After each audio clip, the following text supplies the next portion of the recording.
चपक के सूता हो, चपक के सूता हो।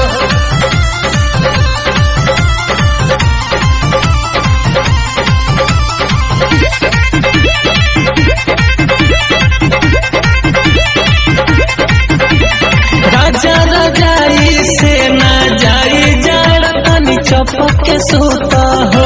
हे राजा रजाई से ना जाई जाड़ तनी चपक के सूता हो, चपक के सूता हो। हे राजा चपक के सूता हो। हे राजा रजाई से ना जाई जाड़ तनी चपक के सूता हो। हे राजा रजाई से ना जाई जाड़ तनी चपक के सूता हो, चपक के सूता हो, चपक के सूता हो। Music by Aman Rock.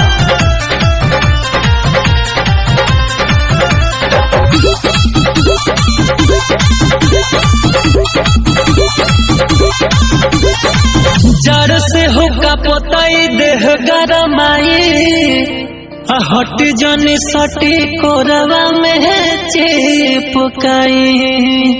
प्यार के हो गया पिया तू जरावा, देर जदि करब तो कुछ हो जाई। ठंडा गइल बा जवनिया से दबक के सूता हो। राजा रजाई से ना जाई जाड़ तनी चपक के सूता हो, चपक के सूता हो। हे राजा चपक के सूता हो। हे राजा रजाई से ना जाई जाड़ तनी चपक के सूता हो। हे राजा रजाई से ना जाई जाड़ तनी चपक के सूता हो, चपक के सूता हो, चपक के सूता हो।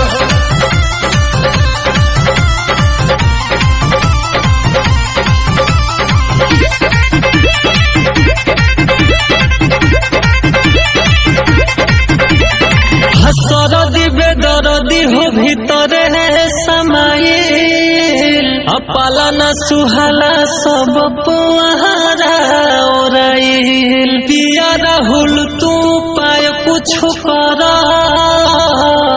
देवर सरवन के न कुछ बुझाइल।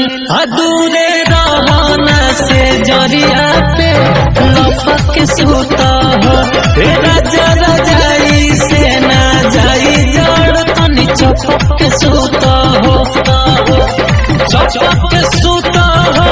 हे राजा चपक के सूता हो। हे राजा रजाई से ना जाई जाड़ तनी चपक के सूता हो। हे राजा रजाई से ना जाई जाड़ तनी चपक के सूता हो। मान जाए ना।